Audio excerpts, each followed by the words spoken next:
Yo, welcome to a new video, guys. As you know, my channel is about Hell Let Loose mostly, and the reason I started this channel was actually that I like to watch gameplay with some storytelling, some news and facts about a game, or I couldn't really find a channel that already did this except for a few exceptions. So that's why I made this channel, and today I thought it might be interesting to go into the roadmap for Hell Let Loose in 2021 and 2022. Because a lot of new players have been joining the Hell Let Loose community, especially on the consoles, and I noticed that many of my viewers are actually playing on console. And you might not know about the history of Hell Let Loose and how it developed up to this point, and also what lies ahead in the future, because there's actually a lot of new content coming to Hell Let Loose. So stay tuned during this video, grab a coffee, grab a tea, grab a beer, roll a spliff, whatever floats your boat, and let's get into it, guys. So first of all, let's talk a little bit about the past of Hell Let Loose.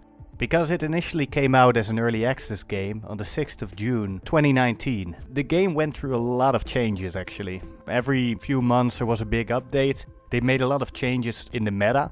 Because it was, for example, possible to build garrisons in enemy territory, then removed that option so you could only build them in friendly territory. Then they added it back to the game to build in enemy territory, and every time they changed something it went with a lot of, a lot of discussion in the community, which was interesting. I was actually really impressed in how the developers listened to their fans and actually changed the game based on the discussions of the meta.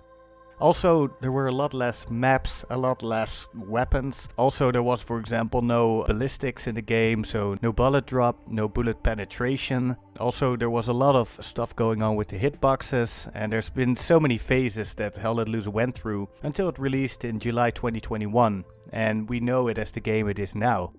So, I haven't been playing since the beginning, but I've been playing it now for a few years, and it's really amazing where Hell Let Loose actually went, especially in terms of new content. The optimization has always been kind of an issue, even though, as you can see in my other video, I was really impressed with the steps ahead when the new patch came out, patch 16. I thought it's fully released now, so most of the content is in there. But actually, if you look at the roadmap they made for 2021, 2022, a lot of new content is coming, so let's get into that.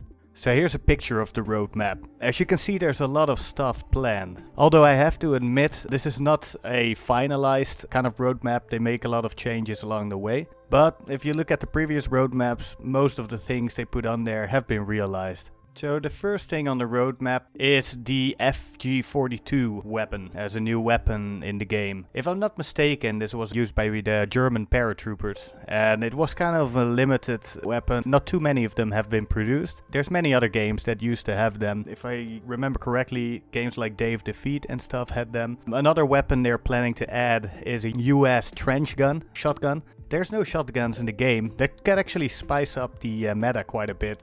Even though many of the battles in Hell Let Loose are of course long range, there's plenty of moments where you're actually in the trenches, shooting people from up close, in bunkers, that kind of stuff. Could be quite an interesting addition. Also, they want to improve the scoped optics. I'm not sure what they exactly mean by that, but it would be awesome if they could actually make it similar to other games like, for example, Insurgency, where you can aim through your scope and only the scope zooms in while the rest doesn't. I can imagine it's kind of hard on the graphics card, and as we all know, the optimization is not all that great, and I'm not too sure if they actually want to implement that, but we'll see. Also, one thing they want to add are the British forces with British weapons and also British maps. It could be very interesting. I heard some rumors that they want to add it as a DLC.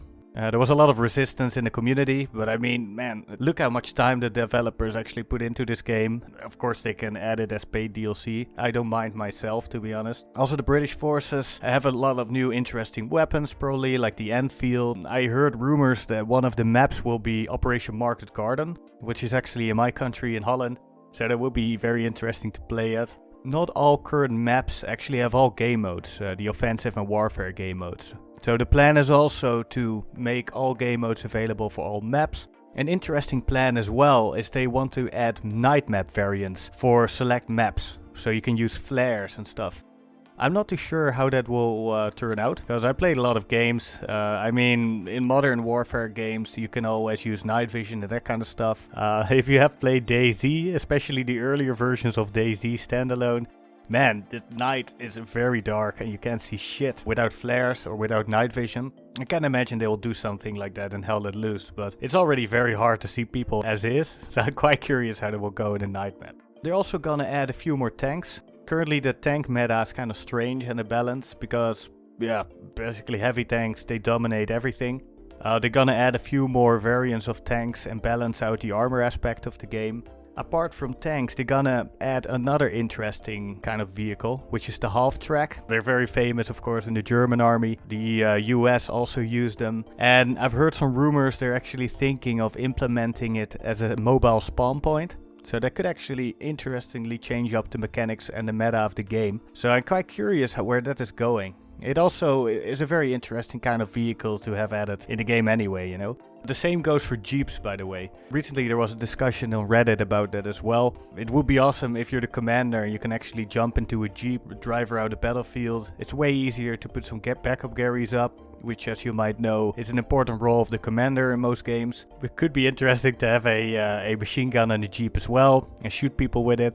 And imagine actually going behind enemy lines as a recon and seeing the enemy commander drive by in a Jeep and popping him out of the Jeep. That would be fucking awesome, wouldn't it? Furthermore, there's some other interesting ideas, which are the Flakpanzer and some other anti-aircraft type of guns. I'm not sure how that would be implemented, because as of now there's no controllable air vehicles in the game. Maybe it would be as a counter to, for example, bombing runs and stuff.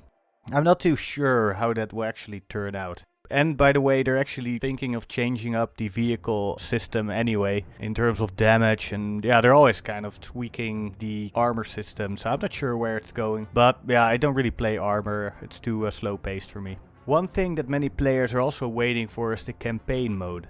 There's not too much information available about the campaign mode.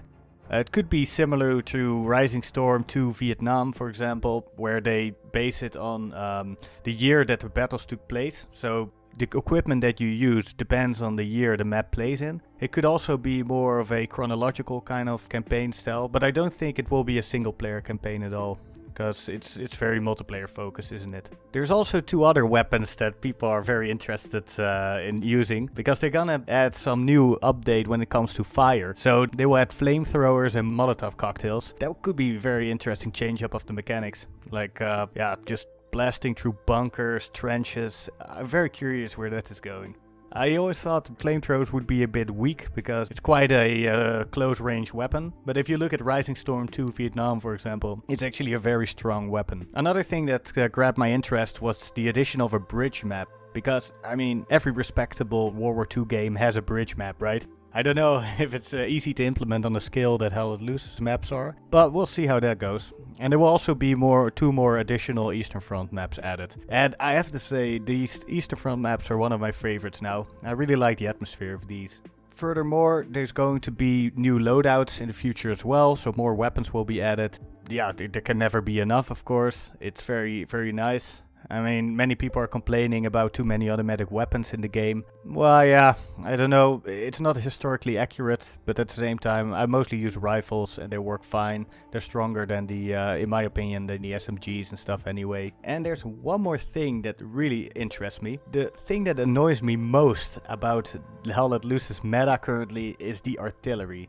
Just getting absolutely destroyed and bombed and blasted to bits over and over. It's so fucking annoying. And there's also no good counter. The only counter is actually spawn camping their artillery with your recon team. And it's kind of boring, isn't it? They're shooting all the way from the enemy HQ spawn into the objectives. And one thing that has been discussed on the Reddit many times is actually implementing deployable mortars rather than artillery. Making maybe the artillery a commander ability and have designated mortar teams on the battlefield, maybe 2 people similar to recon, and they can shoot a distance of 2 sectors and actually bomb an enemy similar to the current artillery, but you can actually take them out by smart play.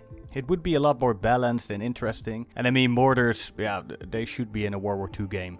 It seems like the developers want to add a heavy machine gun emplacement to the game, so that you actually have to deploy yourself. It could be cool if they make it similar to Recon as well, like a designated heavy machine gun squad. And you can really make nice little strongholds in the map. could be very interesting, especially in combination with the bunker building. And there's a bunch of other small additions, like a party system so you can join the game together. That would be very welcome actually. And also new commander abilities and stuff, but I don't have too much information on that. So yeah, basically there's a lot of interesting new stuff coming to the game. I can imagine you guys are hyped as fuck as well. So what do you guys think? What would you really like to see in the game? Let me know in the comments. And guys, if you like this kind of updates about the game and the news and everything, please consider subscribing to my channel. It's really awesome you guys are actually watching my channel now. I see a lot of new viewers coming in these days. So thanks a lot, I really do appreciate it. And I hope I see you in the next video, guys.